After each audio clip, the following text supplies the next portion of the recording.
nous venons de voir comment on pouvait importer un module préexistant. Par exemple le module math, le module random, le module OS, tous ces deux modules-là. Alors ça, c'est des modules tellement standards qui sont déjà présents quasi dans toute installation Python. Par contre, vous pourriez aussi ajouter des modules faits par d'autres utilisateurs. Vous pourriez aller chercher sur internet un module qui permet de faire des beaux menus ou ce genre de choses. Alors ça, je ne vais pas le présenter ici, vous pourrez regarder sur internet, c'est très semblable de toute manière à ce qu'on verra. Moi, je vais vous présenter comment créer vous-même vos propres modules. Donc ici, j'aimerais accéder à mon propre module. Je vais l'appeler mon module.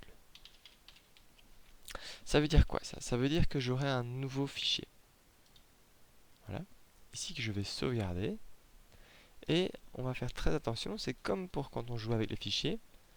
On va faire attention au nom, mais aussi au chemin. Vous voyez ici que je vais l'appeler mon module. Ça c'est son nom. Et je le crée au même endroit que l'endroit où se trouve exemple pour les modules, qui était le fichier précédent créé durant l'introduction. Ça veut dire quoi? Ils sont donc au même endroit tous les deux. Le chemin relatif entre les deux est vide, entre guillemets, c'est juste à côté. Dans ce module, je vais écrire juste print bienvenue dans mon module. Alors attention, comme je joue avec deux fichiers, il faudra toujours bien faire attention que ici, c'est la dernière version du fichier. Alors comment est-ce que je veux dire par la dernière qu'est-ce que je veux dire par la dernière version du fichier? Vous voyez ici qu'il y a une petite étoile. La petite étoile là veut dire qu'il y a eu des changements non sauvegardés. Donc avant de changer de fichier, bien faire attention à sauvegarder. Voilà, donc là maintenant mon fichier est bien ceci, connu par le système. Et ici je peux importer mon module. Alors vous voyez que c'est juste son nom. Sans le .py, juste son nom. Je peux exécuter ça, interpréter ça. Alors moi j'ai toujours mes 3 pids au-dessus, mais vous voyez ici j'ai bienvenue dans mon module. Donc import module, qu'est-ce que ça a fait? Ça a vraiment été prendre mon module et comme si je l'avais copié-collé ici. J'aurais pu aussi faire from mon module import tout. Et si j'exécute ça, on voit voilà qu'ici il me prévient qu'il l'a rechargé et maintenant on est bienvenu dans mon module. Alors je vais rester pour l'instant avec import mon module. Quelles sont les utilités d'avoir son propre module? Il y en a plusieurs. Une première chose, c'est qu'imaginons un très long code avec des parties graphiques, des parties statistiques, des parties création de personnages, des classes, etc. Vous allez avoir des milliers et des milliers de lignes de code. Ça va être imbuvable pour s'y retrouver, pour voir dans quel fichier il faut chercher. Donc on va essayer de structurer ce code pour avoir idéalement un fichier principal qui appelle les autres modules, qui gère toute l'articulation de votre programme.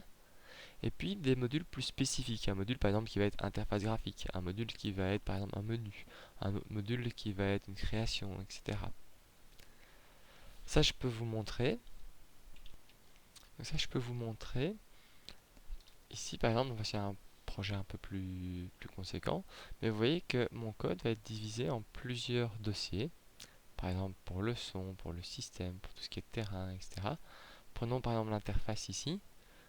Vous voyez que je vais avoir une interface qui va être divisée. Voilà, ça c'est pour faire un petit chat dans le jeu. Ceci va être pour tout ce qui est des effets et ainsi de suite. Et donc là, ça me permettra d'ouvrir chaque fichier séparément pour retrouver exactement ce qui m'intéresse. Est-ce que je vais plutôt faire tout ce qui est dommage? Est-ce que je vais plutôt avoir tout ce qui est personnage, etc. Alors revenons ici. Donc ça c'est pour simplifier mon code. L'autre chose, c'est que je vais avoir aussi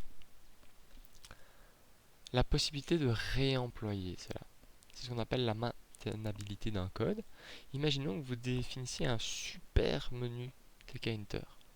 Vraiment quelque chose incroyable, vous aimeriez bien l'employer pour tous vos projets. Alors une solution, ce serait de prendre le premier projet dans lequel vous l'avez fait, et puis de copier-coller ça dans votre deuxième projet, et puis dans votre troisième projet, et ainsi de suite. Maintenant, imaginons qu'au bout du septième projet, vous commencez à avoir un peu plus d'expérience, et vous vous rendez compte qu'il y a moyen d'améliorer ça. Ça veut dire que si vous l'améliorez dans votre projet numéro 7, après vous allez devoir faire les mêmes changements dans le projet 6 et puis dans le projet 5, etc. Alors que si tous ces différents projets font référence au même fichier, au même module, il suffira de changer ce module de base pour que ça impacte tous vos projets. Et donc ainsi, vous allez avoir un module qui va s'améliorer petit à petit, devenir de plus en plus beau, de plus en plus propre, et qui va s'appliquer partout. Ça, c'est une deuxième motivation. Donc première motivation, clarifier le code. Deuxième motivation, c'est plus facile à maintenir et à réutiliser. Ok, donc là j'ai importé mon module. Comme je vous dis, il y avait deux manières de l'importer. Voilà. Imaginons maintenant que dans ce module, j'ai, le plus souvent c'est l'utilité principale, des fonctions. Par exemple, on va dire coucou. Cette fonction, c'est une fonction qui ne renverra rien, qui écrira juste coucou. Super. Alors, pas oublier, petite étoile, je sauvegarde, je viens ici. Si j'importe mon module, j'ai toujours mon message bienvenue dans mon module, hein, puisque c'est comme si je le copiais-collais ici. Et maintenant, j'ai accès à ces fonctions. Ma fonction, elle s'appelle comment? Dire coucou. Alors, si j'écris ça, est-ce que ça marche? Non. Vous voyez ici, il ne connaît pas dire coucou. En effet, c'est exactement pour les autres modules.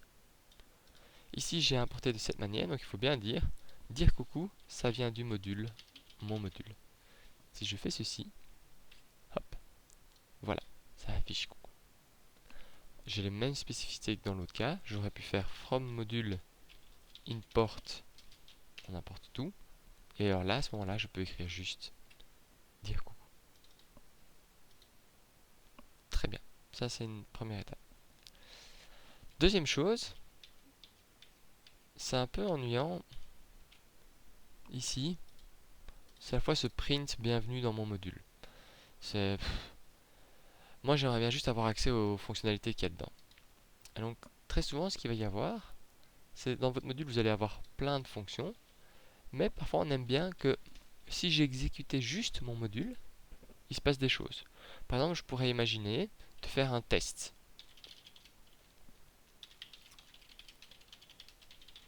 Pour voir si ça se comporte bien, pour développer par exemple mon module. C'est pratique de voir déjà si tout seul lui marche. Et donc je pourrais me dire, ok, pour voir s'il marche, on va tester que fait ma fonction ici. Vous voyez que cette fois-ci, je dis juste dire coucou parce que je suis à l'intérieur de mon module. Donc si je lance ce module, ça m'affiche, c'est parti pour des tests, coucou. Normal.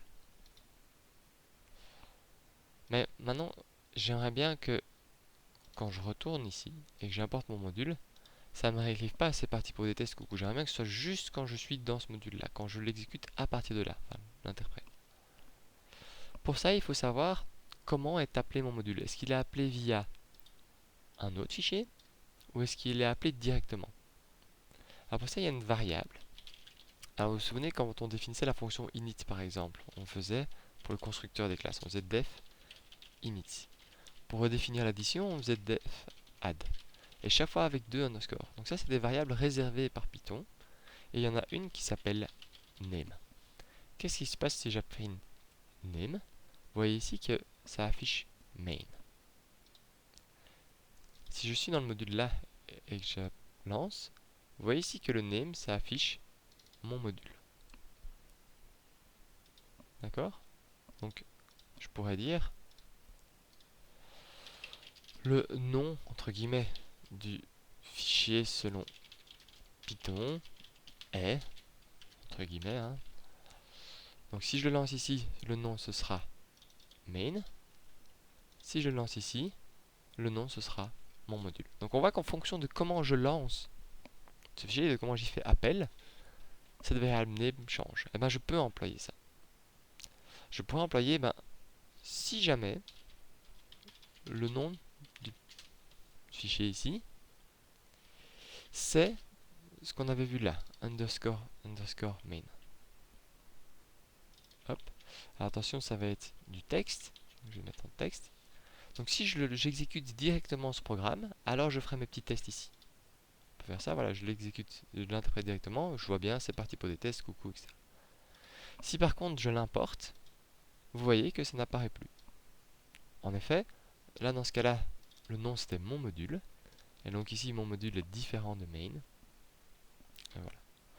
Je pourrais même aller plus loin en disant, si jamais le nom c'est mon module, alors fais quelque chose de spécifique. Bon, en soi, comme ce sera soit main, soit mon module, on pourrait mettre un else ici, mais très souvent on met juste rien.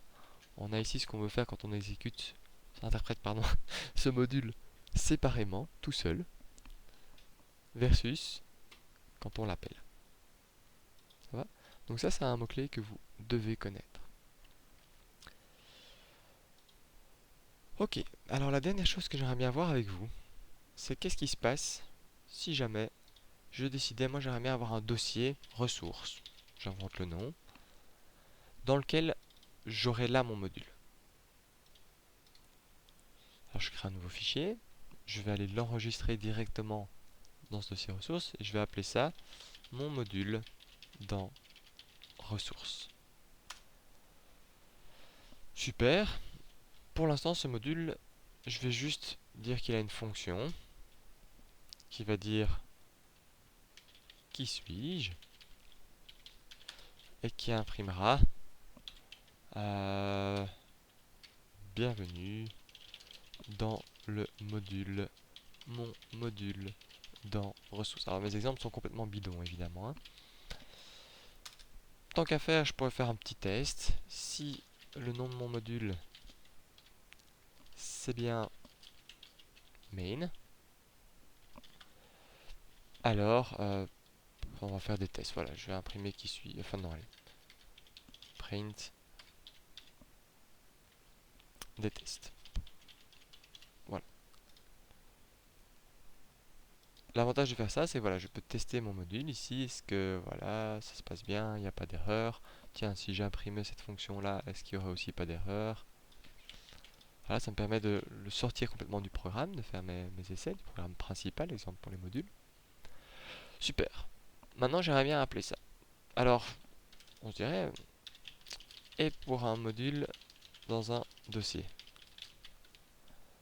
Je pourrais me dire, je vais importer, c'est quoi son nom? C'est mon module dans ressources. Qu'est-ce qui se passe si je fais ça? Il me dit, je ne connais pas ce nom. C'est normal. Lui, il va chercher ce qui est juste au même niveau que lui.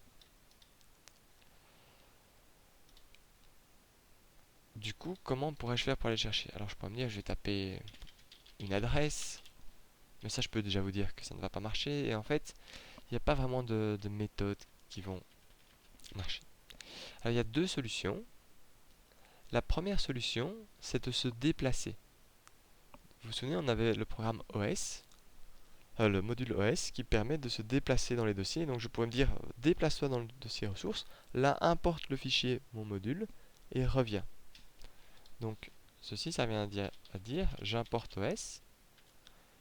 Avec OS, je vais changer de directory, aller dans ressources. Et là, je vais importer mon module. Regardons ce qui se passe. Cette fois-ci, il ne s'est pas plein. Et donc, je pourrais faire mon module dans ressources, point, qui suis-je de mémoire.